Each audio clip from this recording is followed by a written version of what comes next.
सब कर्म मल का नाश कर, हर प्राप्ति कर निज आत्मा।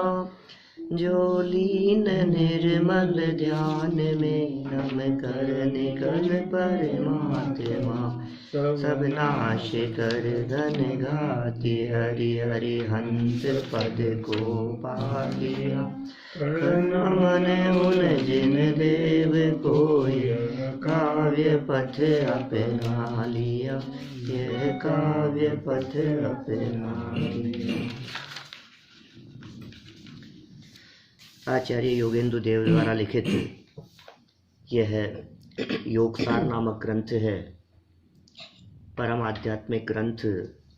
और प्रत्येक गाथा में त्रिकाली ध्रुव गायक भगवान आत्मा के स्वरूप की ही चर्चा की है, उस आत्मा की अनुभूति की ही प्रेरणा दी है। उस गायक भगवान आत्मा की अनुभूति और अनुभव किस प्रकार से हो जाए, इसके अलावा कोई दूसरी चर्चा है ही नहीं। यहाँ पूरा ग्रंथ मानो उस भगवान आत्मा की अनुभूति के लिए ही समर्पित हो।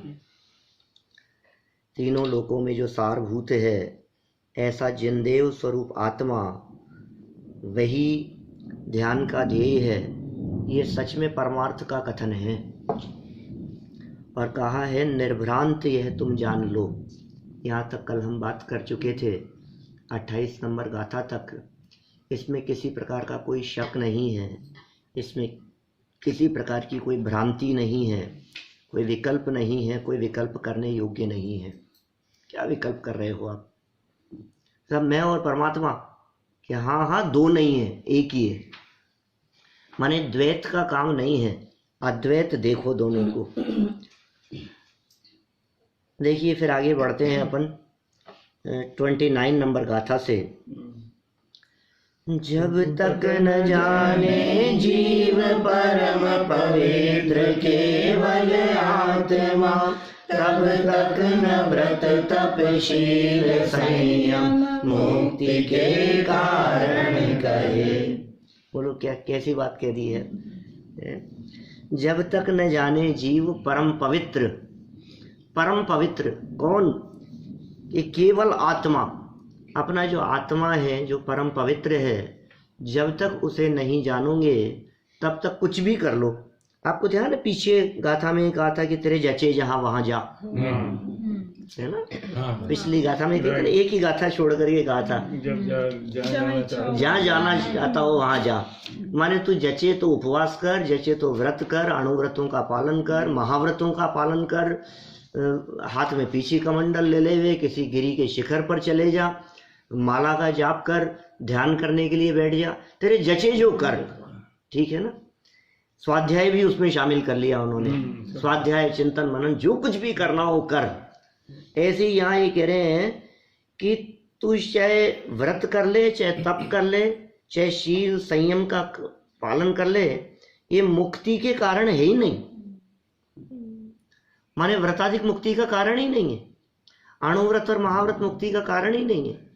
समाज में इस प्रकार की बात करके देखो तो ऐसा लगता है आप कैसी बात कर रहे हो, ये मुक्ति के मार्ग ही है। तो हमको तो ऐसे ही लगता है, ये साहब क्या बात कर रहे हो। तो उमा स्वामी आचार्य ने लिखा है, गुप्ती समिति धर्मानुप्रेक्षा परिचय जय चारित्री, साफ साफ तो लिखा है। और तुम कह रहे हो मुक्ति के कारण नहीं है, वो सब संवर के कारण लिखे। संवर के कारणों में कहा ना, गुप्ती है, समिति है, धर्म है, अनुप्रेक्षा है, परिचय जय है और चारित्र है। तो ये सब चारित्र है। तो कहा चारित्र क्या है ये तो शाम को बताएंगे।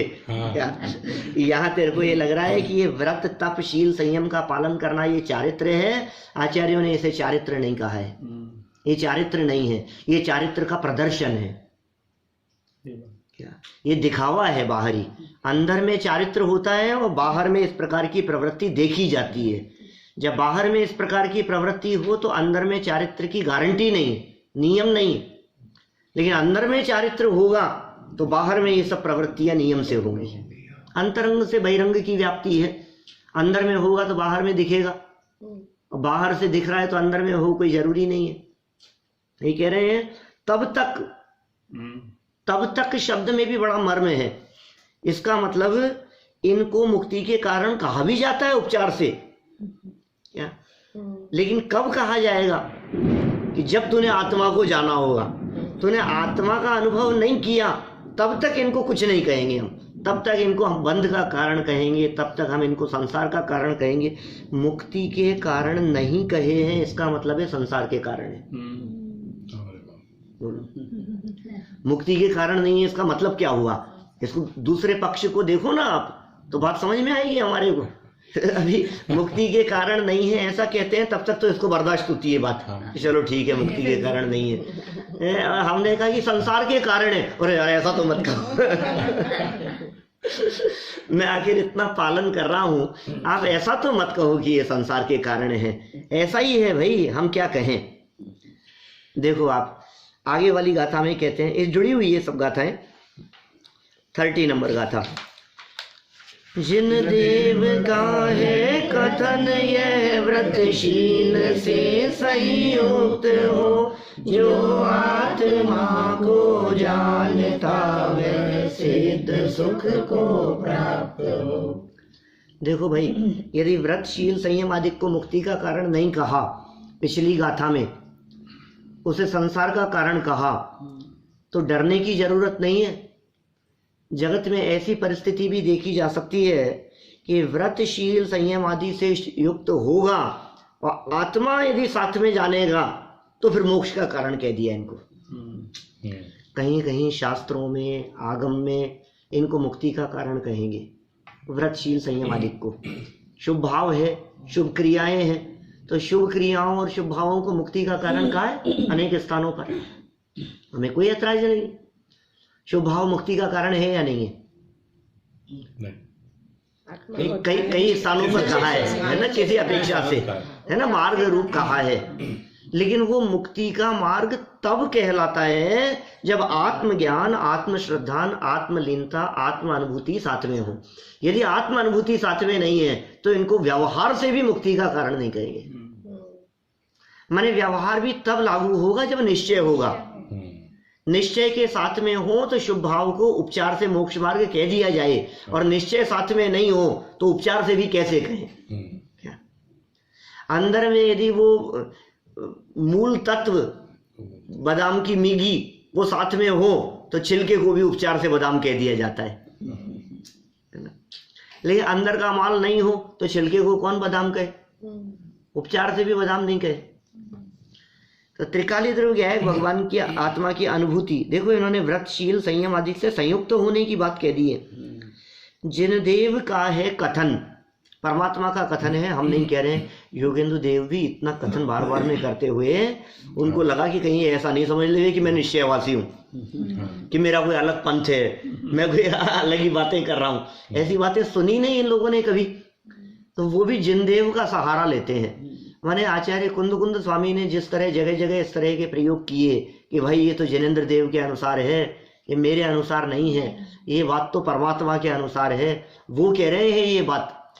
क्योंकि जो खतरनाक बात 29 नंबर गाथा में कह दी कि मुक्ति के कारण नहीं है, संसार के कारण है, तो एकदम ऐसा लगा कि सामने वाले को झटका लगेगा। ये कह रहे जिनदेव का है कथन, जिनेंद्र देव ये कह रहे हैं, मेरे कहने से मत मानो।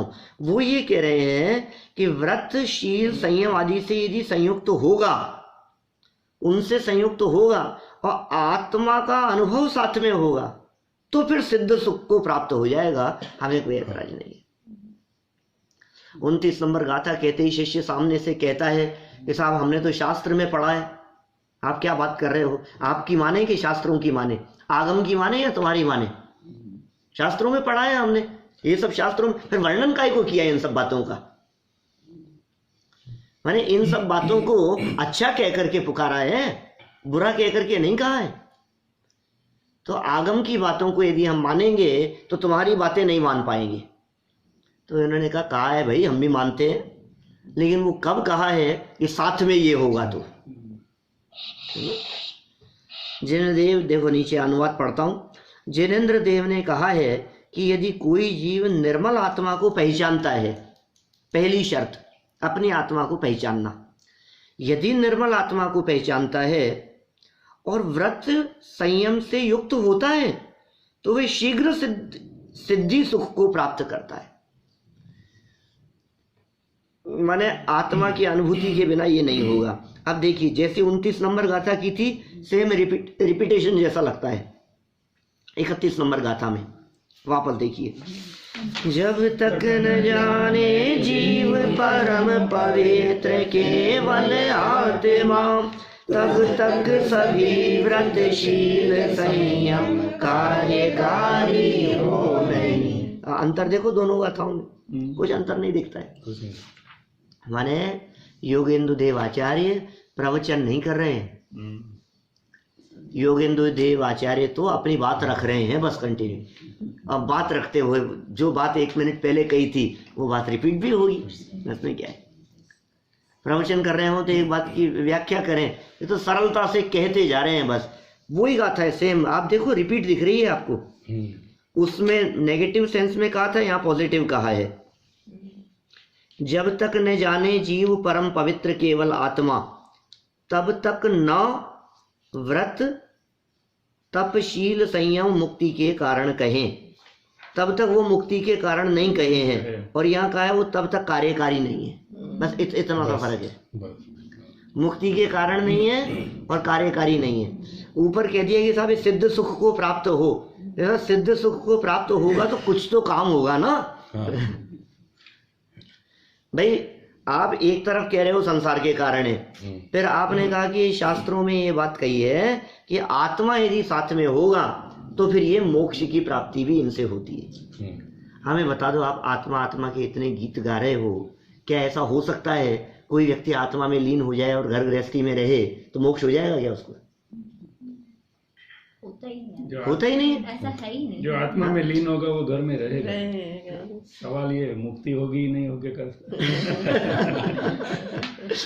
तो अपने घर में रहेगा, अपने स्वभाव में रहेगा। तो फिर व्रतों का पालन होगा या नहीं बाहर में? कि होगा। अणुव्रतों का पालन बोले गृहस्थी में रह करके हो सकता है, लेकिन और आगे बढ़ना हो तो महाव्रतों का पालन भी दिखेगा। 22 परीक्षाओं को सहेगा कि नहीं सहेगा? परीक्षाओं को जीतेगा या नहीं? संवर के कारणों में कहा है ना, 12 अनुप्रेक्षाएं परीक्षाओं का सहना। तो ये का सिद्ध सुख को प्राप्त होगा, ये सब साथ में चलेंगे। अब ये कह दिया कि साहब यदि वो आत्मा को नहीं जाने तो बोले फिर कुछ भी कार्यकारी नहीं है, फिर उनसे किसी प्रयोजन की सिद्धि नहीं होगी।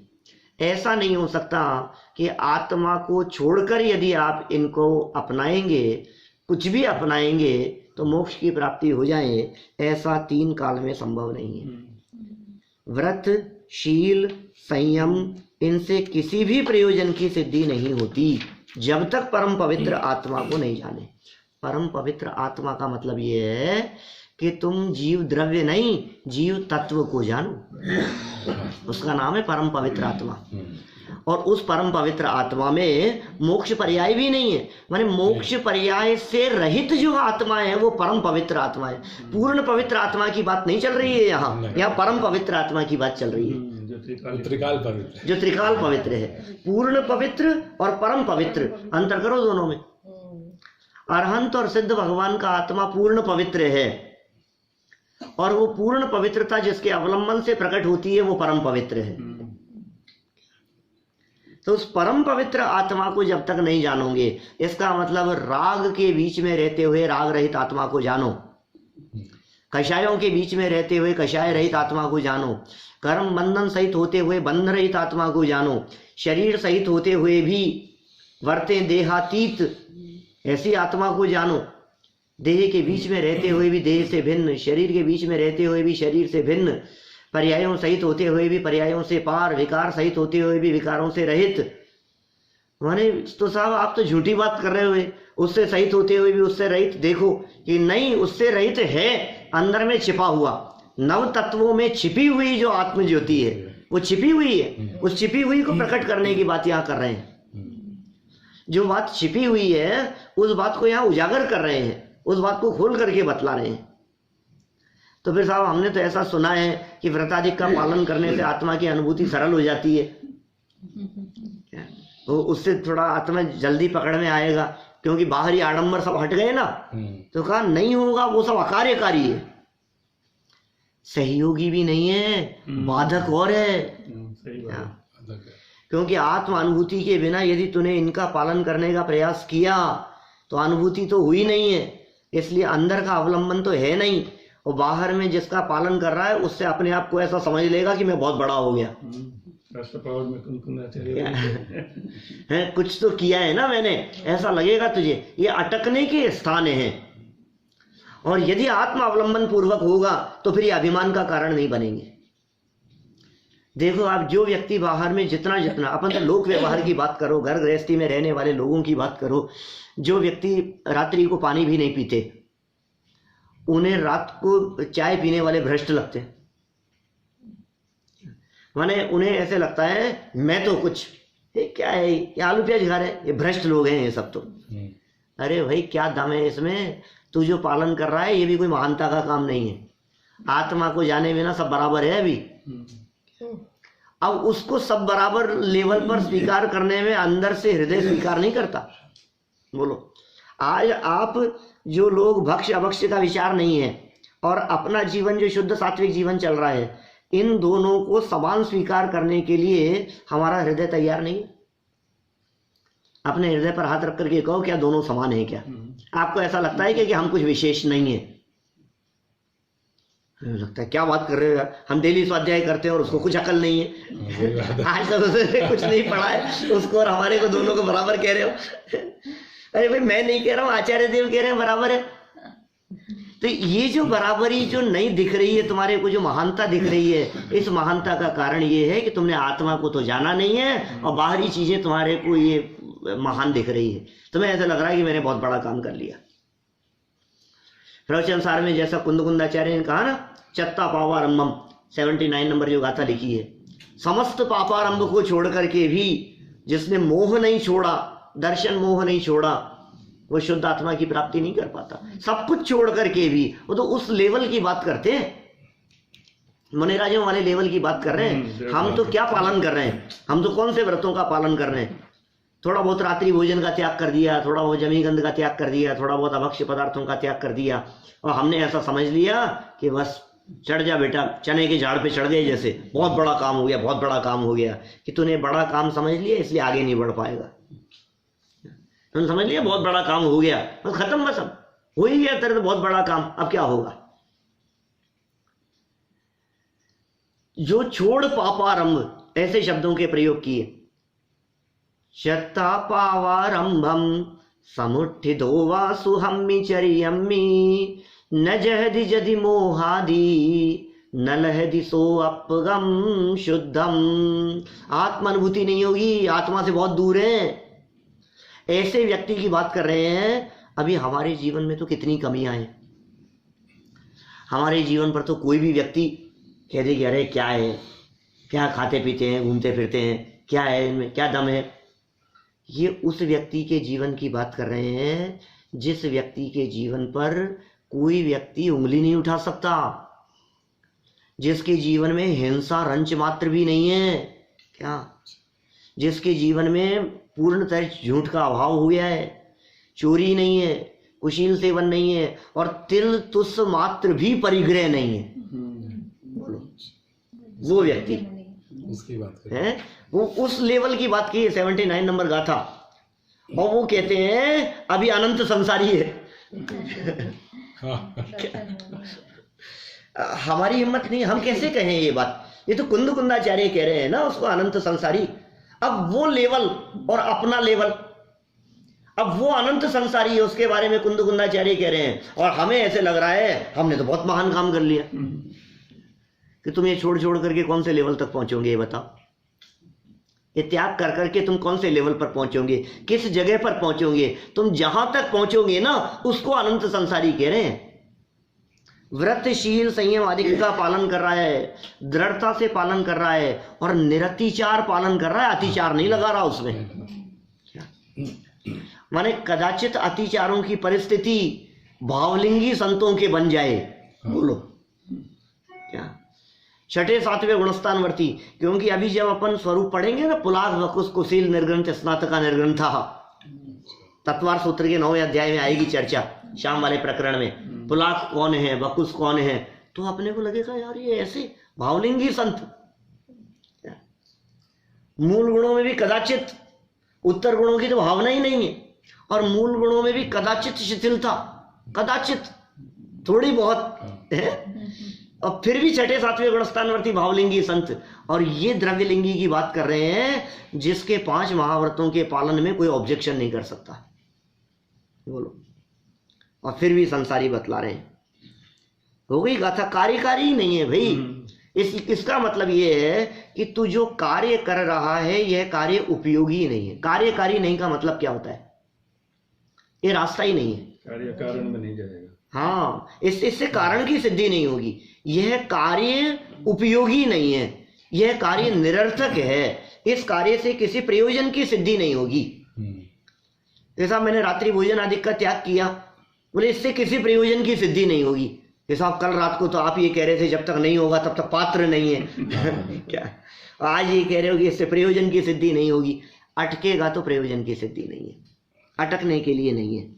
ये साहब फिर भी आखिर आप कह रहे हो कार्यकारी नहीं है, कुछ तो होगा ना, आखिर पुण्य तो बनता ही है साहब, आखिर कुछ तो मिलेगा ही, आखिर हमने कुछ तो पालन किया है इससे। आप इसको बिल्कुल ऐसे ऐसे उड़ाओ मत क्या, आखिर हमने हमारा जीवन ऐसे कोई बर्बाद थोड़ी ना किया है। एक वो लोग जो विषय कषायों में अपना जीवन बर्बाद कर रहे हैं, और एक हम जो अपना जीवन हमने स्वाध्याय चिंतन मनन के लिए समर्पित किया हुआ है। आप दोनों को बराबर कह रहे हो, एक खाते में मत कहो साहब, फिर व्यक्ति क्यों करेगा स्वाध्याय? आखिर हमने इतना किया, आखिर दिल को ठेस लगती है। पिछले 15 साल से, आखिर 20 साल से, 25 साल से, 35 साल से हम इसमें लगे हैं, इस मार्ग पर हमने ये मार्ग अपना रखा है। आप सीधे इस तरह गाली दोगे तो फिर आखिर बुरा तो लगता ही है ना। आप इसको सर्वथा अकार्यकारी कह रहे हो, तो आचार्य देव कह रहे हैं कि तू इससे कुछ चाहता है क्या? तू इसका फल चाहता है क्या? चल ठीक है, मिल जाएगा। क्या फल मिलेगा देख ले जरा, क्या होगा उससे, उससे तेरे क्या प्रयोजन की सिद्धि हो जाएगी। देखो आगे गाथा 32 नंबर, बहुत सुंदर गाथा है। पुण्य से हो स्वर्ग नरक निवास होवे, पाप से पर मुक्ति रमणी प्राप्त होती आत्मा के ध्यान से। तू कार्यकारी कहलाना चाहता है ना, पहले बता कार्य कौन सा चाहता है। यदि तू मुक्ति का कार्य चाहता हो तब तो अकार्यकारी है, और यदि तू ये चाहता है कि स्वर्ग अधिक मिल जाए, भाई अनुकूलताएं मिल जाए, तो ठीक है, समझ ले कार्यकारी है। मोक्ष मार्ग में तो कार्यकारी है नहीं। क्या मिलेगा तुझे? मैक्सिमम लेवल तक की बात कर ली हमने। अंतिम ग्रेवेकलों की हद पायो अनंत वीर्या पद, अनंत बार तुझे प्राप्त हो गया है अंतिम ग्रेवेक की प्राप्ति। 9वें ग्रेवेक तक चला गया। वे निज आत्म ज्ञान बिना सुख, अरे थोड़ा बहुत तो मिला होगा। स्वभाव रूप परिवर्तन हुआ ही नहीं तो कैसे होगा? वे निज आत्म ज्ञान बिना सुख लेश न पायो। लेश मात्र भी सुख नहीं मिला, रंच मात्र भी सुख नहीं मिला। ये साहब मजा तो आता है साहब, आप क्या बात कर रहे हो? प्रवचन सुन रहे हैं, मजा तो आता है साहब। ये योगेंद्र देव की गाथाएं पढ़ने में मजा तो आता है, समय सार पढ़ने में आनंद तो आता है। ये कह रहे हैं लेश भी नहीं मिला, लेश मात्र भी नहीं मिला। अभी तूने पहचाना ही नहीं सुख कहते किसको है। अभी जो ये सुख आ रहा है ये चर्चा मात्र का है, विकल्प मात्र है, ये असली सुख है ही नहीं। जिसमें तुझे मजा आ रहा है ये मजा ही नहीं है। अभी तूने समझा ही नहीं मजा क्या है। इससे तू अंदाजा लगा सकता है कि जिसकी चर्चा में तेरे को आनंद आ रहा है, जो कि झूठा आनंद है, जो कि दिखावे का आनंद है, उसमें ही इतना मजा आ रहा है तेरे को कि तेरा चेहरा खिल जाता है, तू उछलता है, अंदर से इतनी प्रसन्नता होती है, तो उस आत्मा की अनुभूति होगी तो कैसा अपूर्व आनंद होगा। ऐसा लेश मात्र भी आनंद आज तक अनादिकाल से कभी तुझे प्राप्त नहीं हुआ। पुण्य से सब कुछ मिला तुझे। ये जो स्वर्ग शब्द का प्रयोग किया है, इस स्वर्ग में सब बातें लागू हो जाएगी। जितनी बातें आप लगा सकते हो वो पुण्य के उदय से मिलने वाली सारी बातें इस स्वर्ग शब्द में गर्भित है। और पाप के उदय में जो नरक शब्द की बात की है, इसमें सर्व प्रतिकूलताओं को शामिल कर लिया है। इस पुण्य का विस्तार करके देख लो। पुण्य से हो स्वर्ग, स्वर्ग माने वे सब जिन सब में तेरे को ऐसे लगता है स्वर्ग जैसी अनुभूति हो रही है साहब। क्या इस गाड़ी में बैठ करके तो स्वर्ग जैसी अनुभूति हो रही है। यहाँ जाकर के तो ऐसा मजा आया साहब, ऐसा लग रहा है जैसे स्वर्ग में आ गए हो। कश्मीर जाकर के ऐसा स्वर्ग में आ गए हो। पेरिस जाकर के स्वर्ग, अरे क्या स्वर्ग है साहब, ये तो धरती का स्वर्ग है। तो जहां जहां तुझे स्वर्ग की अनुभूति लगती है उसके बारे में कह रहे हैं मोक्ष सुख नहीं है, स्वर्ग सुख ही है। और स्वर्ग सुख का मतलब है संसार, स्वर्ग सुख का मतलब है भट्टी में जलना, आग में जल रहे हो ऐसा। घी में तलने जैसी है।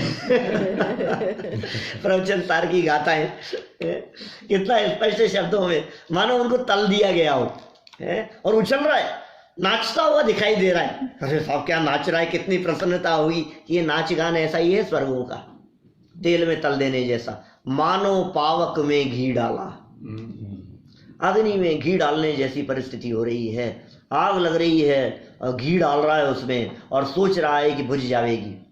सोचा करता हूँ भोगों से बुझ जावेगी इच्छा ज्वाला, परिणाम निकलता है लेकिन मानो पावक में घी डाला।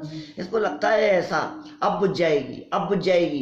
भूख लग रही है, भोजन किया, अब तो शांति मिल जाएगी। अरे अनादि काल से आज तक भोजन कर करके किसी की भूख मिटी नहीं है। क्या बात कर रहे हो साहब, हमने तो भोजन किया और भूख मिट गई। अरे ऐसे मिटना नहीं कहते, थोड़ी देर के लिए शांत दिखती है, ये मिटी कहाँ है। मिट जाना तो उसे कहते हैं जब दोबारा उत्पन्न नहीं हो, उसका नाम है मिटना। अभी तूने भोजन कर लिया तो अब मिटेगी क्या नहीं मिटेगी। इंडिया से निकले यहाँ अमेरिका आने के लिए और आपको ऐसा लगा कि यार वहाँ सफ़र में तो कहाँ खाएंगे और बाजार का कुछ खाते नहीं है, फ्लाइट में कुछ खाना नहीं है, एक काम करते हैं यहीं से खा लेते हैं अपन क्या। तो वो एक दिन का 1.5 दिन का जो भी है तो यहीं से खा लो तो हो जाएगा ऐसा, फिर भूख नहीं लगेगी। एक साथ खा सकते हैं अपन। कहीं ऐसी परिस्थिति में कहीं बाहर जाना हो जहाँ 3 दिन तक भोजन आदि की व्यवस्था नहीं मिले, अनुकूल भोजन की व्यवस्था नहीं मिले, तो क्या करें, आज ही खा चले 3 दिन का। हो सकता है ऐसा कि भूख ना लगे, संभव ही नहीं है, असंभव बात है। घर में आग लग जाए और सेठ जी पानी से बुझाने की बात समझाए, उनको कोई सलाह देवे कि भैया पानी डालो, और सेठ जी कहे कि पागल हो गया है, ये पानी तो तुम लोग डालो, गरीब लोग झोंपड़ियों में रहने वाले, मैं महलों में रहने वाला, हम तो घी डालेंगे उसमें। सेठ जी घी डालने से नहीं बुझती है, भोगों से नहीं बुझती है ये आग, ये विषयों की अग्नि है, ये दावानल है, ये विषय चाह दव दाह जगत जन अर्नि दजावे, तास उपाय न आन ज्ञान वेद विज्ञान आत्मज्ञान आत्म अनुभूति, ये आत्म अनुभूति की मूसलधारी विषय कषाय रूपी अग्नि को शमन करने में समर्थ हो सकती है। भोगों को भोगने से वो अग्नि शमन नहीं होती कभी भी, क्या वो अग्नि कभी शांत नहीं होगी। अनादि काल से आज तक यही काम तो किया है हमने, इन इच्छा ज्वालाओं को इसी तरह से शांत करने का प्रयास तो किया है। पुण्य से हो स्वर्ग, पुण्य से अनुकूलताएं मिल जाएगी, तुझे प्रसन्नता भी मिलेगी, पुण्य से जय जयकार होगी। अरे जय जयकार होने में क्या दम है, किस किस की जय जयकार होती हुई नहीं दिखाई देती है। ट्रंप की भी जय जयकार कर रहे हैं लोग, नरेंद्र मोदी की भी जय जयकार कर रहे हैं लोग, किसी भी मिनिस्टर की, किसी भी पदवीधारी की है, किसी भी तरह के रक्तांबर पीतांबर भगवा वस्त्र पहनने वाले, दाढ़ी रखने वाले, किसी भी बाबा की कहीं भी जय जयकार होती रहती है। क्या दम है उस जय जयकार में, उस प्रशंसा में, उस यश प्रसिद्धि में। ये सब दुनिया जानती है। अरे दुनिया जानने से फर्क नहीं पड़ता है, तू जानता है कि नहीं अपने आप को, ये बता। क्या मुझे दुनिया जानती है लेकिन मैं अपने आप को नहीं जानता। मैं दुनिया को जानूं उससे भी फर्क नहीं पड़ता, और सारी दुनिया मुझे जाने उससे भी फर्क नहीं पड़ता। मैं अपने आप को जानता हूं या नहीं, ऐसा पता नहीं हमारे कब पुण्य का उदय होगा, जब आत्मा जानने में आएगा। अरे पुण्य के उदय से आत्मा जानने में नहीं आता, पुरुषार्थ से आत्मा जानने में आता है। क्या हिसाब, कैसा पाप का उदय है, इतने समय से लगे हैं फिर भी आत्मा की अनुभूति नहीं हो रही है। हमारे ऐसा पुण्य का उदय, हमारे कहाँ ऐसे भाग कि हम सिद्ध जैसे सुख का अनुभव कर सके। साहब बातें करने में तो अच्छा लगता है, सिद्धों जैसे सुख का अनुभव, ऐसा भाग्य। अरे भाग्य की बात नहीं है, पुरुषार्थ की बात है। भाग्य से नहीं होता है, पुरुषार्थ से होता है। हर चीज भाग्य भाग्य भाग्य, पुरुषार्थ भी कोई चीज है। मैंने लोग ऐसा कहते हैं कि साहब पुरुषार्थियों से कुछ नहीं होता है, हमें तो भाग्य अच्छा लगता है। अब्दुल कलाम का वो वाक्य प्रसिद्ध है।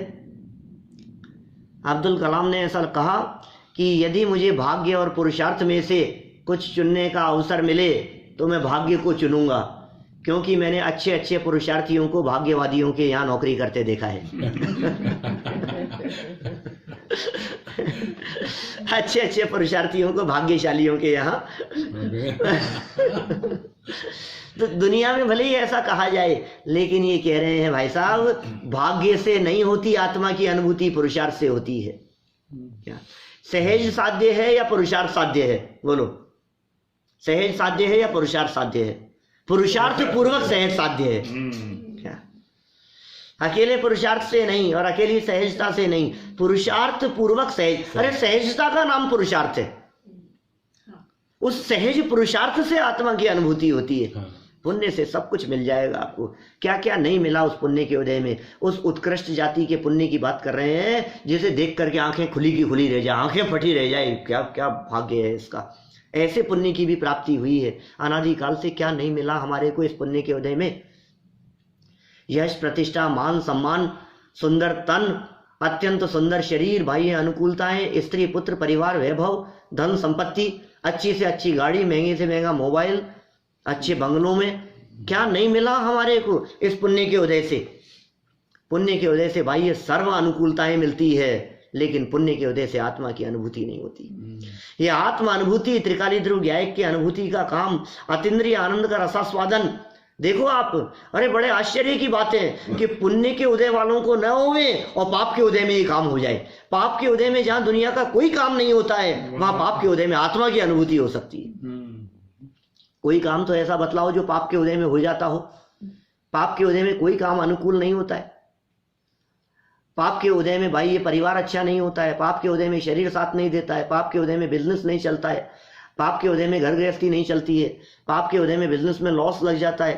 पाप के उदय में इच्छानुसार काम नहीं होता है। पाप के उदय में सर्वेंट अच्छा नहीं मिलता है। पाप के उदय में अच्छी गाड़ी नहीं मिलती है। पाप के उदय में तो कुछ भी अच्छा नहीं होता है। जब पाप के उदय में कुछ भी अच्छा नहीं होता हो, ये कह रहे हैं उस पाप के उदय में आत्मा का अनुभव हो जाता है। सप्तम नरक जैसी पाप के उदय की घोर प्रतिकूलता, क्या उस घोर प्रतिकूलता के काल में भी यदि पुरुषार्थ होवे तो आत्मा के अनुभूति का काम हो जाता है। बोलो कैसा काम हो सकता है। विचार किया है कभी आपने? तुम पुण्य को चाहते हो, तुम पुण्य में अटके हो। हम कह रहे हैं पुण्य में अटकने पर आत्मा की अनुभूति का काम दुर्लभ है। पुण्य के उदय वालों को आत्मा की अनुभूति दुर्लभ है और पाप के उदय वालों को फिर सुलभ है। पुण्य से हो स्वर्ग, नरक निवास होवे पाप से। अब तुम्हें स्वर्ग में जाना है कि नरक में जाना है? बताओ तुम्हें कहाँ जाना है? वो जिनको वो पुण्य का उदय दिखाई देता है स्वर्ग वालों को, कहते छे थावर तन धरे, और वो नरक वाले, अब किसको भाग्यशाली कहो? बोलो, स्वर्ग वालों को भाग्यशाली कहो कि नरक वालों को भाग्यशाली कहो? जिसने आत्मा पा लिया वो भाग्यशाली। जिसने आत्मा पा लिया है। स्वर्ग वाले मर करके एकेंद्रिय, देवगति के जीव मर करके एकेंद्रिय, और नारकी मर करके नियम से पंचेंद्रिय, सैनी पंचेंद्रिय। कौन भाग्यशाली है? फ्यूचर किसका अच्छा है?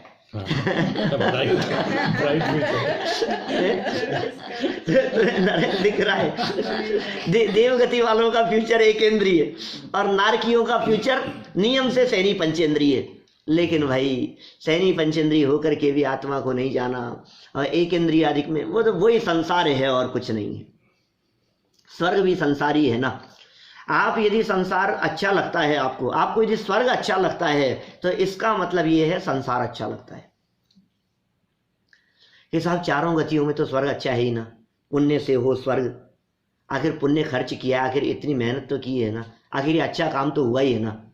आप स्वर्ग को बुरा कह रहे हो बार बार में, हमें आप ही बतला दो स्वर्ग में जाना चाहते हो कि नरक में जाना चाहते हो? बोलो कहाँ जाना है? चारों गतियों में यदि आपको अभी ऑप्शन देवे कहाँ जाना है, तो आप कहाँ जाना चाहते हो?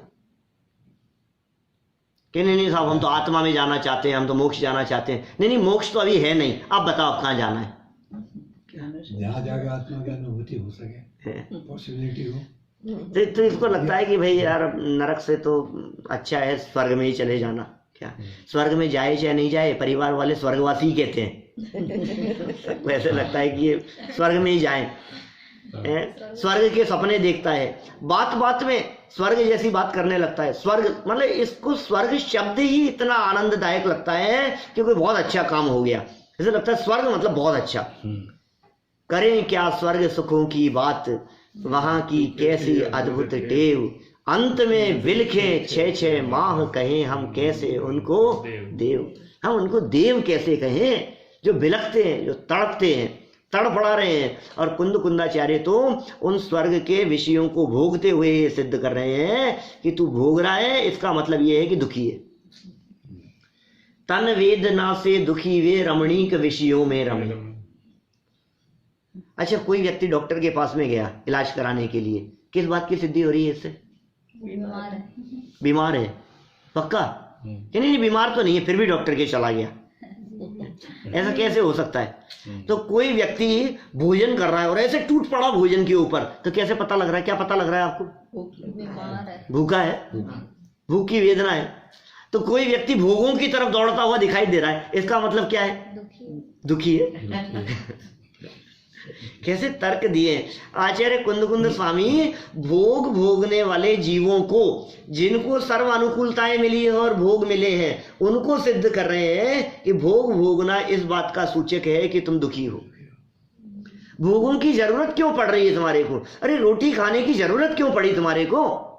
क्या ये आइसक्रीम खाने की जरूरत क्यों पड़ी तुम्हारे को? अरे नहीं साहब, बहुत अच्छी है, घर की बनी हुई है और बहुत टेस्टी है। लेकिन तेरे को ये जो उसके प्रति जो आसक्ति का भाव है, तेरे को जो उसके प्रति लगाव का भाव है, तुझे जो ये अच्छा लग रहा है, ये अच्छा लगना ये दुख के बिना नहीं हो सकता। क्या एक चीज मिलेगी वंडरफुल में, जो वो तर्क दिए हैं सारे, हैं कितने सुंदर ढंग से। अभी हमने ऑर्लैंडो में देखा है लास्ट का वो 20-25 मिनट का पार्ट,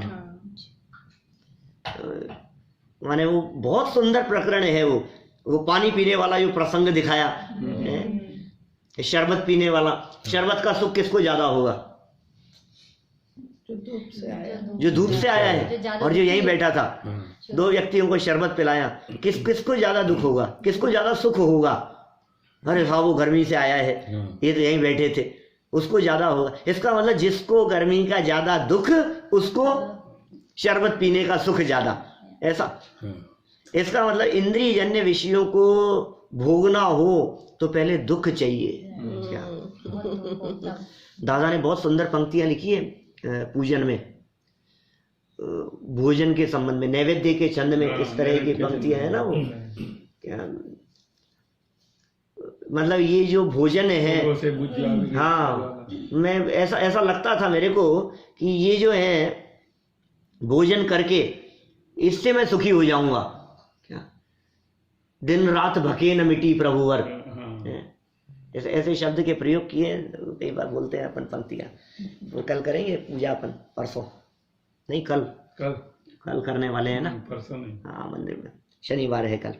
देखो क्या कह रहे हैं, पुण्य से हो स्वर्ग, नरक निवास होवे पाप से।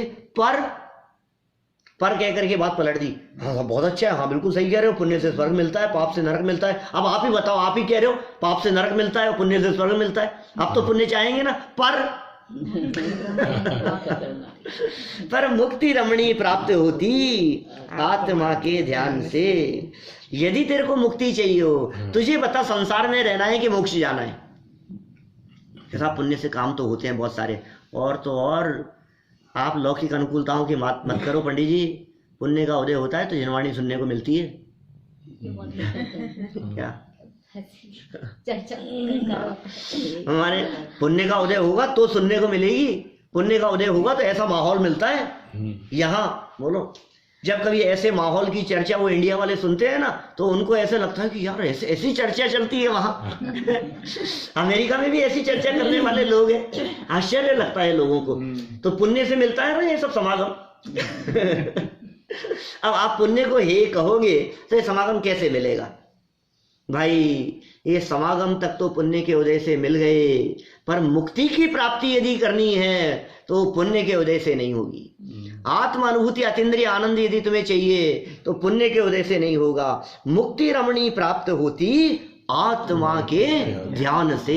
त्रिकाली ध्रुव ज्ञायक भगवान आत्मा की यदि अनुभूति करनी है तो अपने को जानो। पुण्य कुछ कार्यकारी नहीं है, पुण्य का कुछ सहयोगी नहीं है, पुण्य का कुछ योगदान ही नहीं है। अरे भाई हमारे को यदि मान लीजिए यहाँ से यदि बेडरूम में जाना है, इतने पास में यदि जाना है तो ट्रेन काम आएगी कि नहीं आएगी? अरे फ्लाइट तो बहुत उपयोगी चीज है साहब।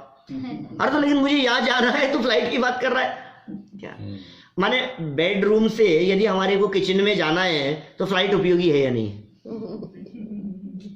अब क्या करें हम उसका? अरे नहीं साहब, कहीं भी जा सकते हैं, कहीं भी बैठ करके कुछ भी हो सकता है, कितने घंटों के अंदर दूरियां तय हो जाती है, जहाँ पहले इतना इतना टाइम लगता था। अभी मैं ऑरलैंडो में था ना, तो बात चल रही थी इस तरह की कि जो लोग 60s के आसपास यहाँ आए, अमेरिका में आए हैं इंडिया से, उनको इंडिया से अमेरिका आने में 2-2 महीने लगते थे। 2 महीने लगते थे।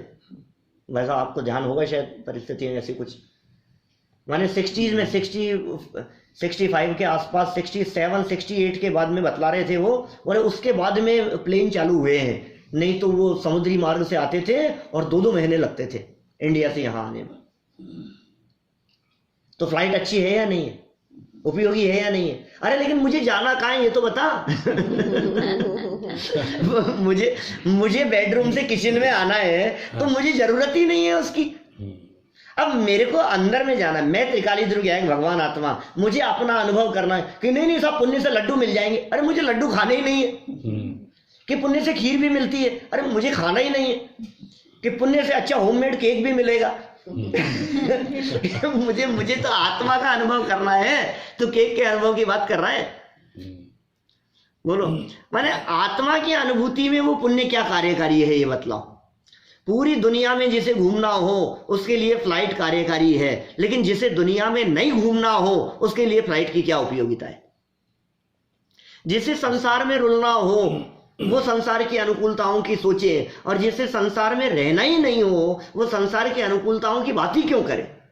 हम बात ही क्या करें कि नहीं साहब जंगल में भी थोड़ी बहुत अनुकूलताएं मिल जाएगी, थोड़ा अकेला आराम तो मिलेगा ही। अरे हमें रुकना ही नहीं है, हमें कौन सी जिंदगी बितानी है जंगल में?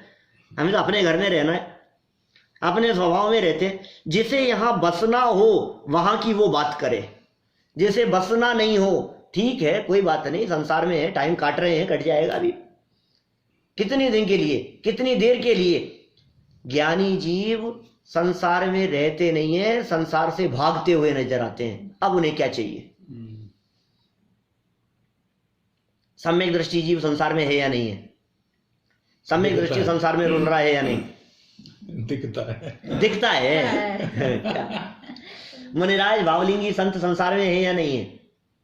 दिखते हैं संसार में, यहाँ चलते फिरते हुए दिखते हैं। बस वैसे ही दिखते हैं जैसे समझ लीजिए हम यहाँ से शिखर जी जाना है, हमारे को हम यहाँ से इंडिया जाना है और घर से निकल गए पैक करके, सामान पैक करके, और गाड़ी में बैठ करके जा रहे हैं। एयरपोर्ट तक जाते हुए रास्ते में लोगों को दिख सकते हैं क्या?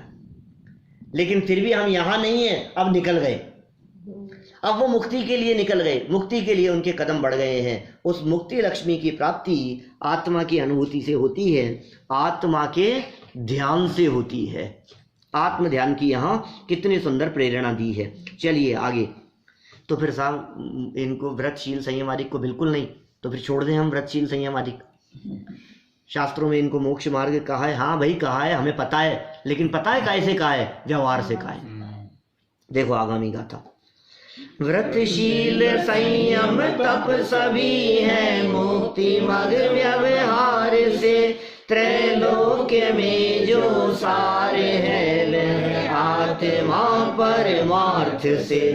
क्या वो आत्मा परमार्थ से? 3 लोक में जो सारभूत ज्ञायक आत्मा है वो मोक्ष मार्ग, उसका ध्यान, उसकी अनुभूति वो परमार्थ से मोक्ष मार्ग है। तो फिर साहब इनको मोक्ष मार्ग कहा है ना, शास्त्रों की लाइनें बतलाएं कि तू क्या बतलाएगा, हम ही कह रहे हैं मोक्ष मार्ग, लेकिन व्यवहार से। और व्यवहार मतलब सच्चा नहीं है, व्यवहार मतलब लगावटी बात है, व्यवहार मतलब दिखावटी बात है, व्यवहार मतलब कहने के लिए, बोलने के लिए, सच्चाई नहीं है, कहने के लिए है, उसका नाम व्यवहार है। व्रत शील संयम तप, तप को भी शामिल कर लिया। कौन से तप को यहाँ शामिल किया? जैसे व्यवहार कहा गया है, भाई ये तप की बात है, 12 प्रकार के तपों की बात है। शाम को करेंगे अपन चर्चा 12 प्रकार के तप। अनिशन महोदर्य, वृत्ति परिसंख्यान, रस परित्याग, विविक्त शय्यासन, काय क्लेश बाह्यम तप है, ठीक है ना। अंतरंग तपों की भी करेंगे, प्रायश्चित, विनय, वैयावृत्त, स्वाध्याय, विसर्ग, ध्यानानुत्तरम, अंतरंग तप है। ये दोनों सूत्र शाम की चर्चा में आने वाले। ये कह रहे हैं यहाँ पर मुक्ति मग, अरे साहब भले ही व्यवहार से हो, मोक्ष मार्ग तो है ना, भले ही व्यवहार से हो, व्यवहार में ही कह दो, कहो तो सही, कम से कम उड़ाओ तो मत। क्या माने आखिर हम इन सबको पालन कर रहे हैं, मोक्ष मार्गी कहो तो, कहने के लिए सही, मोक्ष मार्गी तो हूं, लेकिन भाई कहने की इस चर्चा से प्रयोजन की सिद्धि नहीं होती, काम नहीं होता। कहने के लिए कह देंगे, कहने के लिए कह दिया साहब, इनका तो देखते ही पेट भर गया, इतनी अच्छी चीज बनी, इनको तो इतनी पसंद है, इनका तो देखते ही पेट भर गया, तो फिर अब खाएंगे नहीं। कहने के लिए कह दिया ना हमने देखते ही, है उनको कितनी पसंद है, इस बात को दिखाने के लिए हमने क्या कह दिया, देखते ही, तो इसका मतलब खाएंगे नहीं। इस व्यवहार से काम नहीं होगा। व्रत, सारे व्रत लगा लो आप, अणुव्रतों की चर्चा भी होगी, महाव्रतों की चर्चा भी होगी, शील व्रतों की चर्चा भी होगी, गुण व्रत भी होंगे, दिग्व्रत, देश व्रत, अनर्थ दंड व्रत, जितने प्रकार के व्रत आपके दिमाग में आते हो वो सारे व्रत। यहाँ जिन व्रतों की बात कर रहे हैं ये रवि व्रत नहीं है, क्या ये सोमवार का व्रत नहीं है, ये गुरुवार का व्रत नहीं है, ये उन व्रतों की बात नहीं है, ये उन व्रतों की बात है जिन व्रतों को उपचार से मोक्ष मार्ग कहा जा सकता है। उनको तो उपचार से भी मोक्ष मार्ग नहीं कहा जाता, वो तो गृहीत मिथ्यात्व है। क्या वो जो बाहर में ये जो व्रत पाल लेते हैं लोग, क्या व्रत है साहब हमारा, ये कौन सा व्रत है, नहीं साहब दिन भर नहीं खाएंगे, रात को चांद देख के खाएंगे, आज व्रत है हमारा। उन व्रतों की चर्चा नहीं है, ये सच्चे व्रतों की बात कर रहे हैं। ये व्रत, शील, संयम, तप, सभी इनमें से सब कोई तो कह दो, एक आध तो रख लो इनमें से। सभी कैसे कैसे शब्दों का प्रयोग करते हैं। संवई ऊपर प्राकृत में प्रयोग किया है, इहु संवई, ये सब कुछ। ये नहीं साहब इनमें से देखो, सबको एक खाते में मत रखो। क्या बाह्य व्रत आदि के बारे में निषेध कर लो, कोई बात नहीं, लेकिन कुछ ऐसी परिस्थितियां भी तो रखो उनमें से।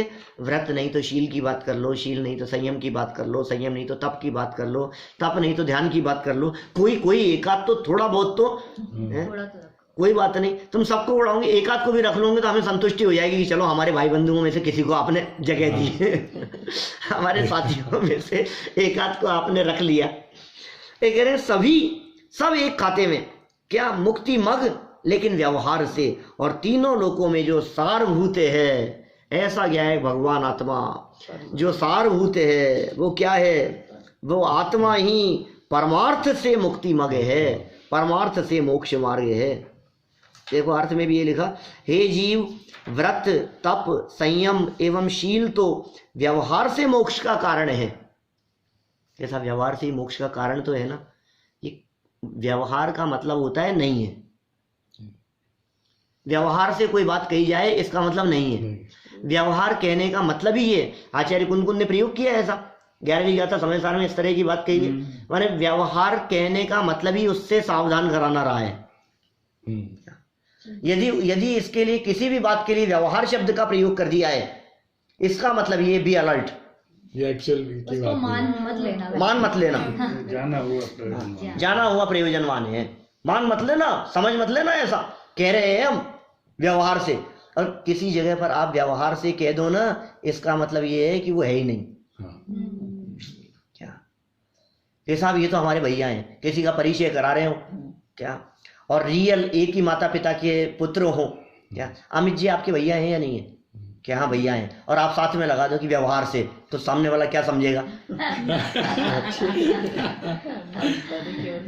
इसका मतलब क्या हुआ, इसका मतलब ये हुआ कि नहीं है, मतलब जहां हम व्यवहार शब्द का प्रयोग कर लेते हैं इसका मतलब वो नहीं है। तो इनको मोक्ष मार्ग कहा है व्यवहार से, इसका मतलब ये मोक्ष मार्ग नहीं है। कि मोक्ष मार्ग कहते हुए भी हम कहेंगे मोक्ष मार्ग व्यवहार से, लेकिन समझना ये यदि व्यवहार शब्द का प्रयोग कर दिया है तो कि ये मोक्ष मार्ग नहीं है, ये समझना। इसलिए व्यवहार शब्द का प्रयोग है। ये व्यवहार शब्द का प्रयोग कितना खतरनाक है। इस व्यवहार शब्द के प्रयोग से ही तो सारा भ्रम खड़ा हुआ है। सारी दुनियादारी, जितने झमेले खड़े हुए हैं, जितने व्यवहाराभासी लोग खड़े हुए हैं, ये सब व्यवहार से मोक्ष मार्ग कहने के चक्कर में खड़े हुए हैं। तो फिर कहा क्यों साहब, इतना इतना बड़ा झमेला था तो व्यवहार से भी नहीं कहना था। आपने व्यवहार से क्यों कहा है कि भाई कहेंगे तो सही, लेकिन समझदार लोग कहने पर उसका सही अर्थ निकाल लेंगे। देखो आप क्या कह रहे हैं, तो फिर छोड़ दें इसको, व्रतशील संयम आदि को छोड़ दें। आप क्या चाहते हो? रात्रि भोजन का त्याग कर रखा है हमने, व्रत का पालन कर रखा है हमने, आप क्या चाहते हो? इसे छोड़ करके रात्रि को खाना शुरू कर दें। आज मैंने हिंसा का पूरी तरह से त्याग करने का संकल्प लिया, झूठ का पूरी तरह से त्याग करने का संकल्प लिया, हिंसा, झूठ, चोरी, कुशील, परिग्रह, इन सब का पूरी तरह से त्याग किया है हमने। आप क्या चाहते हो? वापस परिग्रह हो जाए? आप क्या चाहते हो? हिंसा, झूठ आदि का पालन करने लगे? हमने त्याग किया, इनको आप बुरा कह रहे हो तो वापस वही करें। पहले तो लोग इन सब चीजों का त्याग नहीं करते हैं, पहले तो लोगों का आकर्षण इन बातों की तरफ दिखाई नहीं देता है, और ऊपर से तुम्हारी बातें मान लेंगे तो फिर और क्या होगा? चाहते क्या हो आप? इनका नहीं करें, पापों का त्याग नहीं करें, विषय कषाय का त्याग नहीं करें, तो ये कह रहे हैं पहले ये समझ त्याग किसका किया जाता है। विषय कषाय का त्याग 7 तत्व में हे गे उपादे, क्या कौन से तत्व में शामिल है?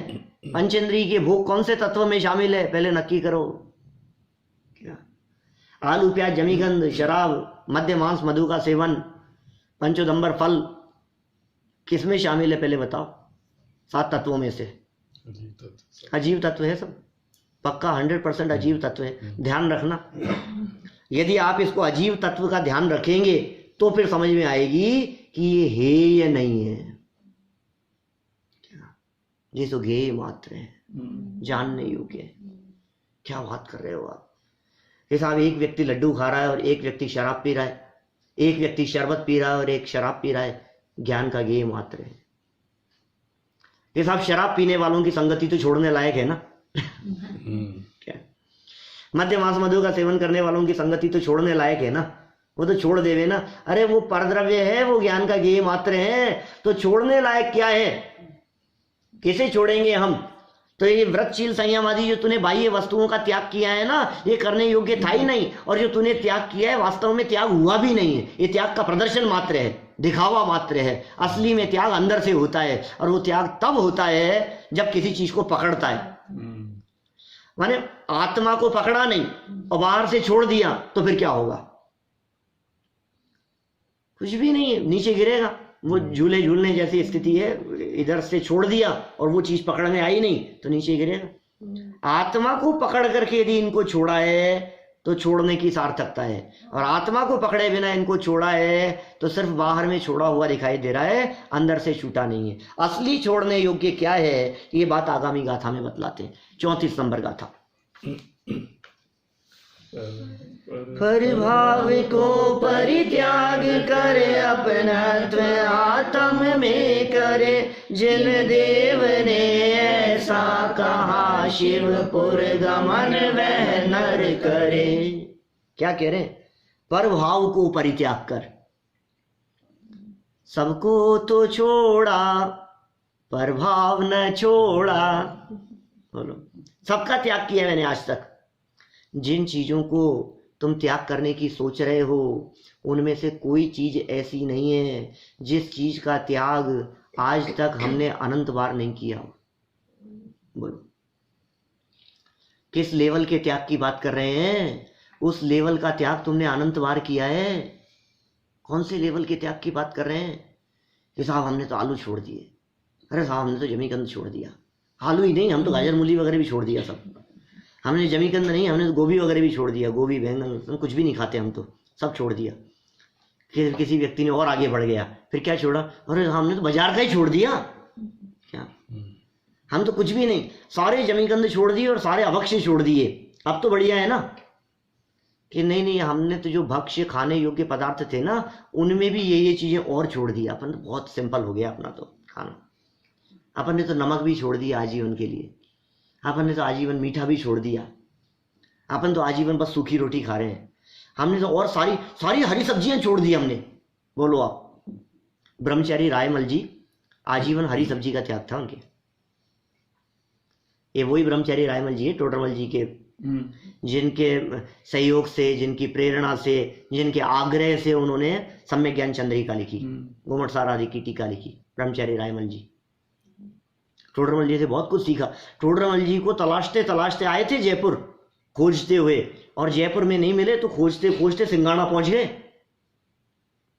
आजीविका की दृष्टि से वहां गए हुए थे, और फिर जयपुर आकर के उन्होंने जयपुर वासियों को बहुत डांटा, इतने बड़े विद्वान को तुम आजीविका नहीं दे सकते हो क्या? आजीविका के लिए उनको वहां जाना पड़े और उनको वापस जयपुर बुलाने में बहुत बड़ा हाथ था ब्रह्मचारी रायमल जी का। आजीवन उन्होंने हरी सब्जी का त्याग, अपन भी कर देवे। और साहब क्या बात कर रहे हो आप, हरी सब्जी का त्याग। फिर क्या किया हमने, अरे कलर्ड कपड़े पहनने का ही त्याग कर दिया हमने, तो वाइट ही पहनते हैं हम तो। अब तो हमने ये जो बटन वाले ने इनका भी त्याग कर दिया, तो पट्टा ही ओढ़ते हैं हम तो। अब तो हमने बिस्तरों पर सोने का त्याग कर दिया, हम तो चटाई पे ही सोते हैं। अब तो हमने चटाई का भी त्याग कर दिया, हम तो क्या क्या किस किस चीज का त्याग कर रहा है। तो कहां तक पहुंचेगा त्याग? उस लेवल तक पहुंचेगा जिसके बारे में अभी कुंद स्वामी ने कहा आनंद संसारी है, वहां तक पहुंचेगा ये त्याग। हासिल क्या हुआ ये सब छोड़ करके? इन सब को छोड़ करके जो हासिल करना चाहता था वो तो हासिल हुआ नहीं, तो छोड़ने की सार्थकता ही नहीं। छोड़ने योग्य ये है परभाव को परित्याग। परभाव छूटा के नहीं छूटा, पर के प्रति अपनापन टूटा या नहीं टूटा? अरे अपनापन देह के प्रति तोड़ना है, सबसे बड़ा अपनापन तोड़ने का काम तो यहां से है। देह के प्रति अपनापन तोड़ना है, देह नहीं छोड़नी है। छूटेगी तो छूटेगी, जब छूटेगी छूटेगी, क्या फर्क पड़ गया है? अनंत भगवान की भी देह नहीं छूटी है, फिर भी अनंत सुखी हो गए। सुखी नहीं, पूर्ण सुखी नहीं, अनंत सुखी हो गए हैं अनंत परमात्मा। देह के रहते हुए भी, देह रहे तो दिक्कत नहीं है, लेकिन देह के प्रति ममत्व रहे तो सम्यक दर्शन भी नहीं है। ममत्व रहेगा तो मोक्ष मार्ग भी नहीं है, और ममत्व टूट जाएगा तो मोक्ष मार्ग ही नहीं, मोक्ष की भी प्राप्ति हो जाएगी। देह के बने रहने से फर्क नहीं पड़ता है। पर भाव को परित्याग, कैसा पर भाव को परित्याग? ये पर भाव पर का नहीं है, ये पर भाव अपना है। उसके त्याग कर अपनत्व आत्म में करे। कैसा पर भाव का परित्याग कैसे होगा? अपने में अपनापन करके, ये विधि है। माने अपने में अपनेपन के बिना पर भावों का त्याग नहीं होता। पर भाव है विकारी भाव, पर भाव है मिथ्यात्व, पर भाव है पर के लक्ष्य से उत्पन्न होने भाव वाले भाव। पर भाव वे हैं जिसमें पर का अवलंबन है, पर की दृष्टि है, पर का लक्ष्य है, पर में सुख बुद्धि, ये पर भाव है। राग देश काम क्रोध आदि के विकारी भाव, ये सारे भाव पर भाव हैं। पर भाव मतलब क्या है? पर में उत्पन्न होने वाले भाव नहीं। पर भाव पर के नहीं है, पर भाव पर में नहीं है, पर भाव पर कराता नहीं है।